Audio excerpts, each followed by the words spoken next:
The other thing I will say, I'm a believer in being authentic, being vulnerable. And although sometimes I'm like all focus and know exactly direction, there's sometimes I'm a little uncertain, and I allow to ask my team, hey, what do you think? What would you do? I'm unsure here. I think being vulnerable and authentic has power, and it's not weakness. And the last thing I'd say, what I've learned as an entrepreneur and running this company, is we are constantly evolving. I used to think, oh, you got to plan out like a year or two years ahead. Yes, we want vision. I have a lot of vision. I have a lot of white paper on my walls that I just brainstorm and like throw my thoughts out. But the other thing is allow for the space to evolve.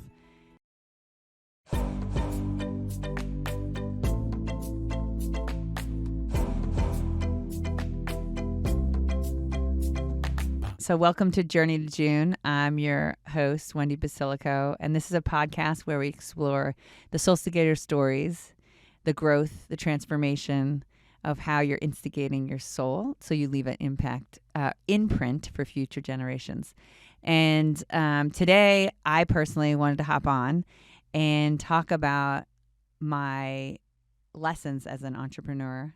And since it's the 3-year anniversary, I thought this was a good opportunity to reflect the rewards, the challenges that I've faced walking into being an entrepreneur. I've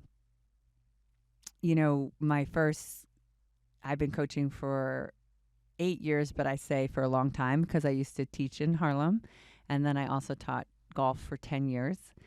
And I probably have been doing this work more than I thought, a long time of coaching. But all of a sudden when I launched or wanted something deeper, a friend of mine, Ivy Hutton, really encouraged me to dig deeper than just being a coach and having a more defined, unique, different message, which it took us, this is my first lesson, it took us 2 years and probably my whole existence of golf and coaching to really come up with this brand of Live Your June.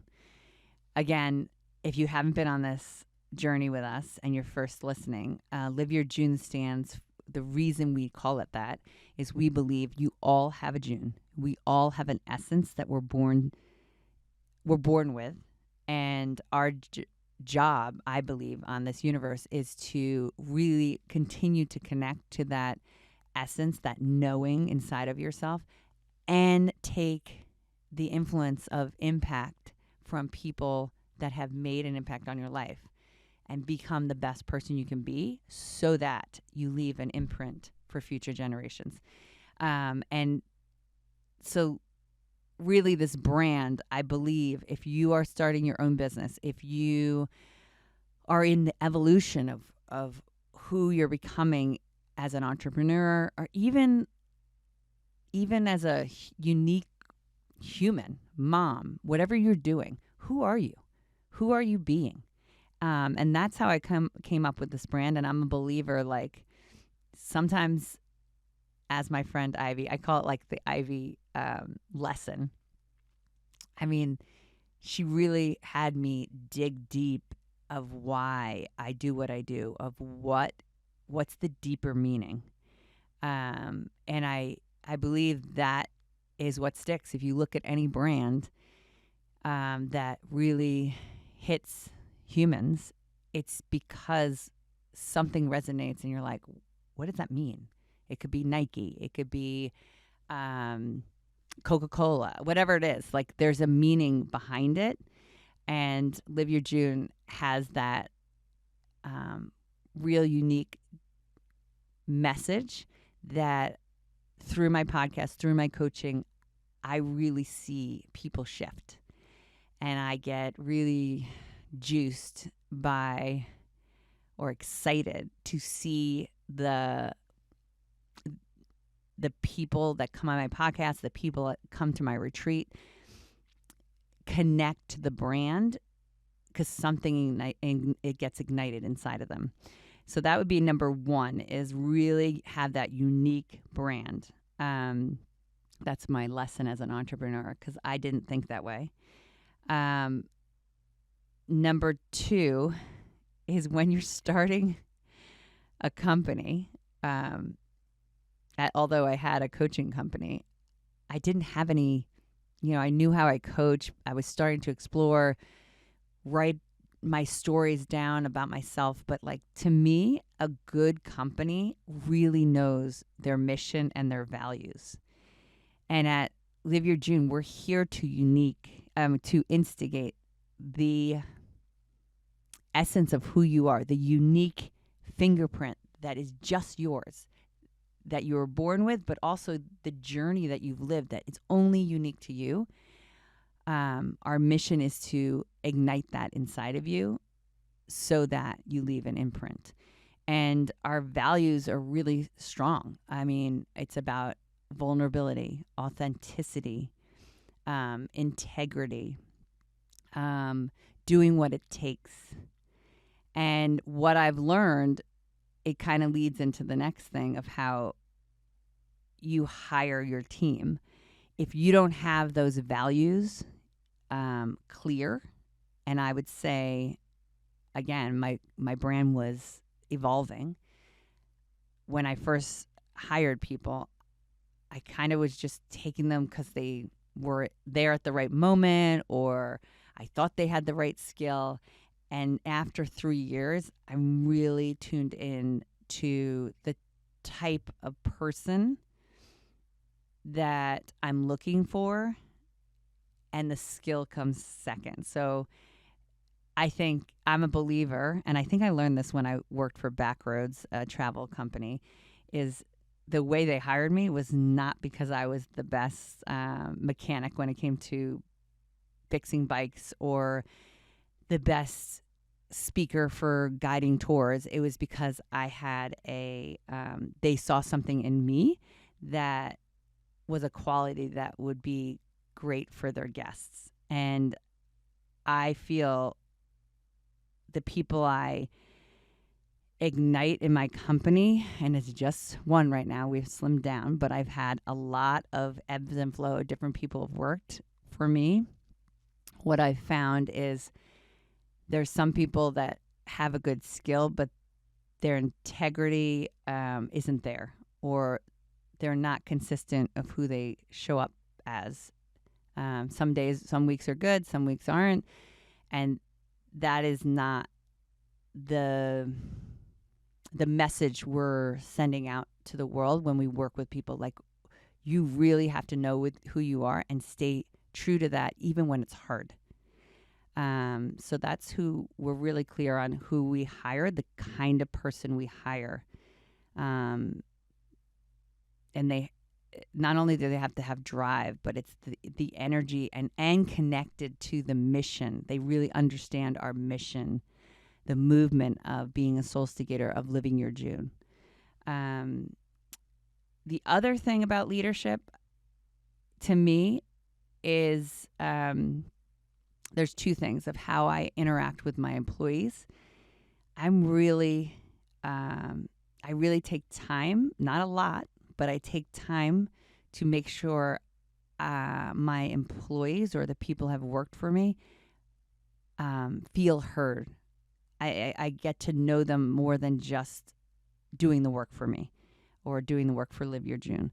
I really know them, the struggles they might be going through. Like one girl, their grandfather died in the midst of us launching, or someone also was going through a career change, marriage stuff. They had just gotten married. There was a lot of shifting, moving.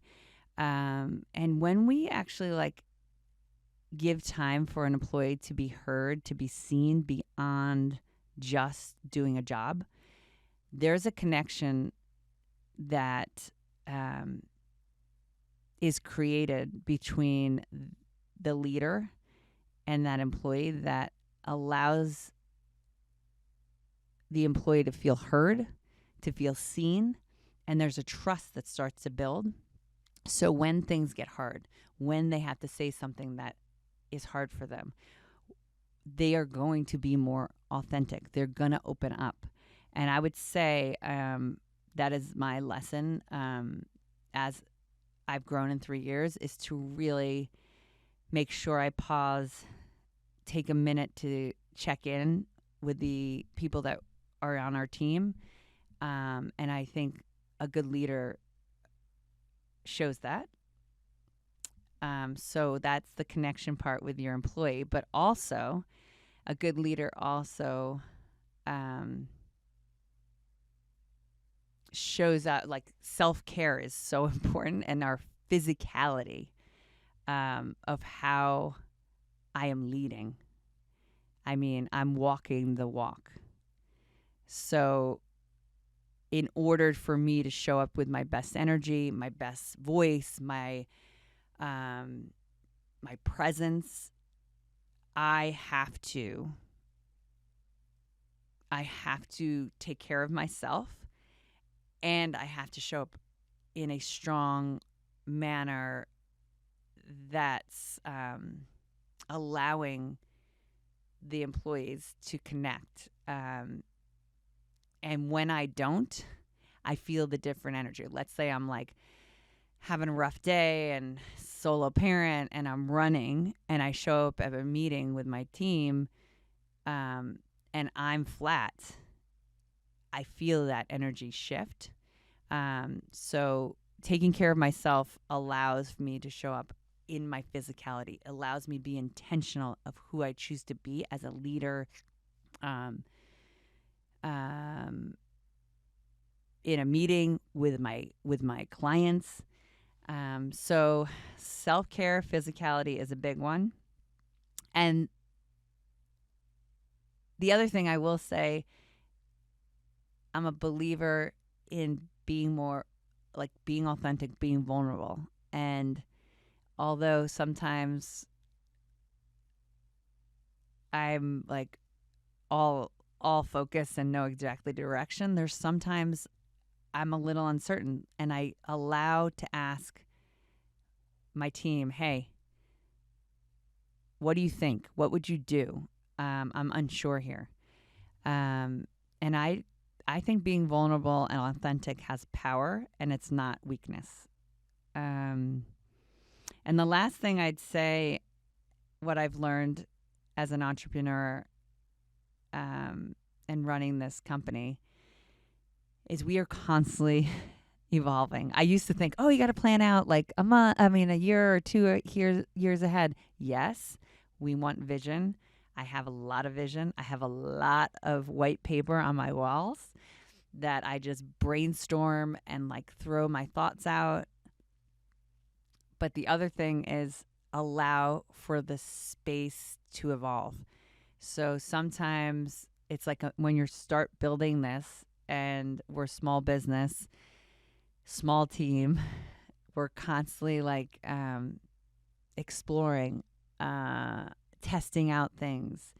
And we have to stay focused on the target, but also be flexible to shift if we need to.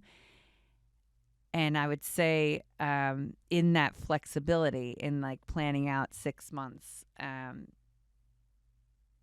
it's really important to go back and reflect on what you did, because sometimes it feels like, as even as an individual, as we're growing and the clients I work with, you feel like you haven't done something. And then when you actually go back and go, oh my God, we did this. I started a podcast a year and a half ago. I did 2 retreats.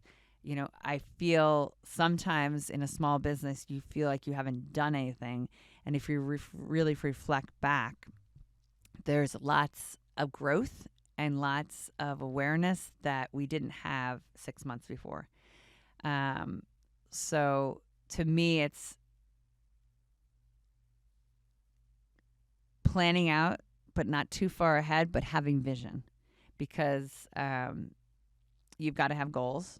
I would say minimum 3 months, but ideal 6 months, and there has to be some flexibility. And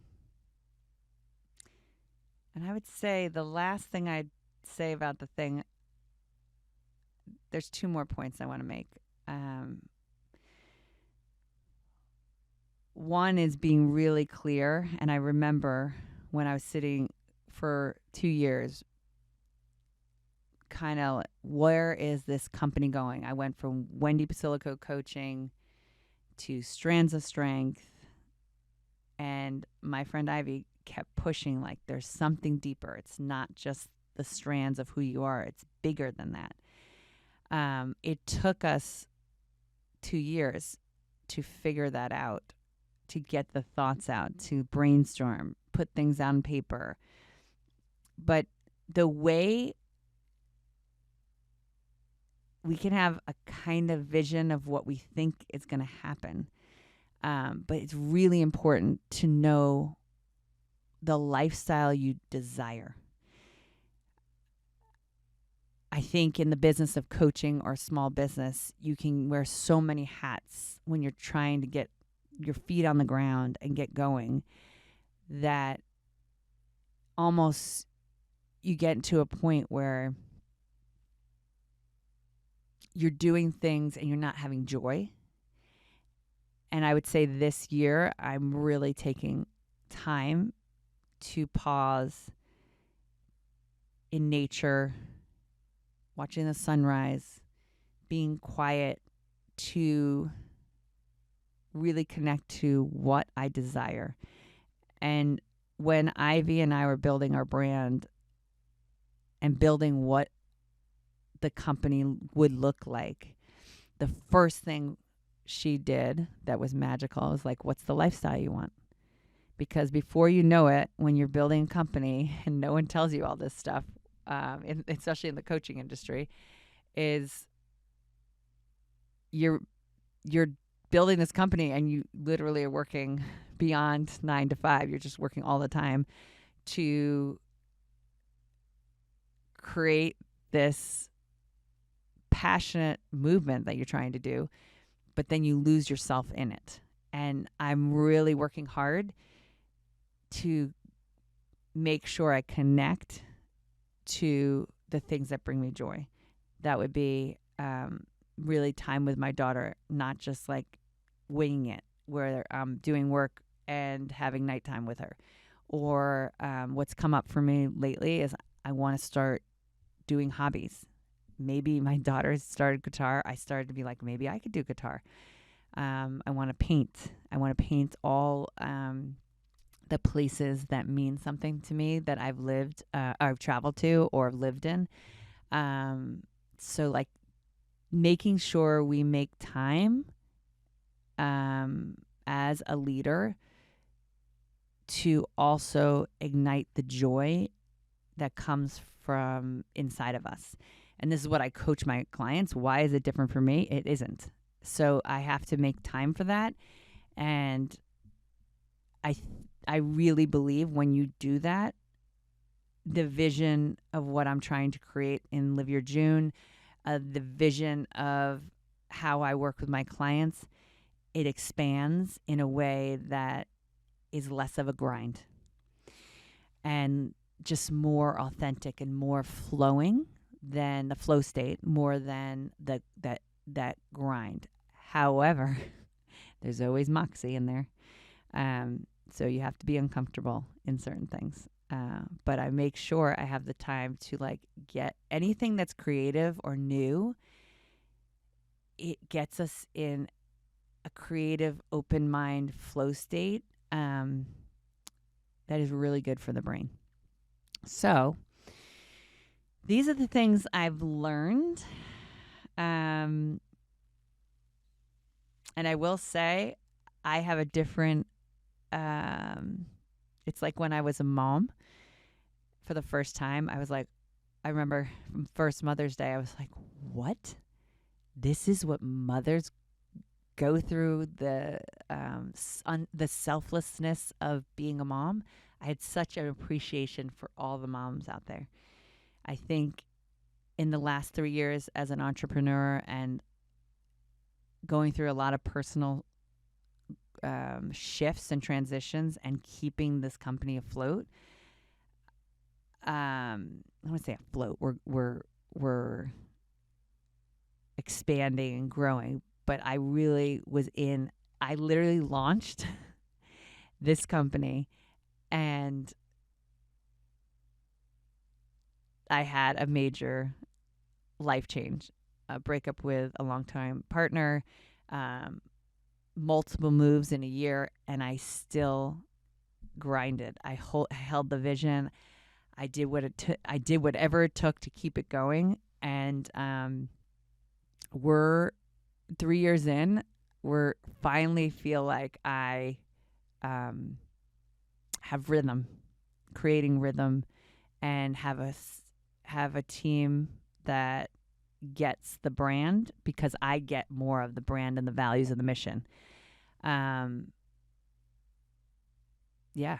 So entrepreneurship is no joke. It's hard. It's you are the one holding everyone up. You are the one creating the vision. You are the one. But when you have a team that can be part of that all, it can be magical. And we're excited for what's to come. We have retreats coming up. We have themed podcasts this year coming up, which is really cool. And, we're on a mission to help all generations connect to who they are and embrace the journey of what they want to create in the world. And by doing that, we begin to not look at only ourselves. We also are looking at being part of a community, making a difference in the world and serving. And that is our mission, to really help individuals, companies, teams connect to that uniqueness that makes them special. And I love what I do. I love when I see the light bulb go off on someone's head and they have been ignited with a little spark that goes, I know I'm something more, or I can do that. I put this off for the last 20 years. It makes me think of one of my clients, or one of the girls that were just in a retreat, and this is the jam. I mean, she literally was in the retreat and she was having this huge, deep discussion with 2 girls that were 20 years younger than her. And she was like, God, you guys are so lucky to do this work. If I had done this work, I would have put my artwork in a gallery 20 years ago. I would have gone after being a photographer. She's doing it now at the age she is, but God, the work, that doesn't matter the age. We all can step into this mindset, this Soulstigator way of being, to instigate your soul and live your June. So that's my story. If you have any questions, jot them down below. We'd love to have you engage. If you're curious, shoot me a DM. We are on a mission, and we invite you to be part of this movement and this journey. And we're excited to learn more about you. So thanks for listening to Journey to June. And this is Wendy Posillico again, leader, Soulstigator, chief Soulstigator, as they call me. And we're happy to hold space for you in any way we can. Thanks again.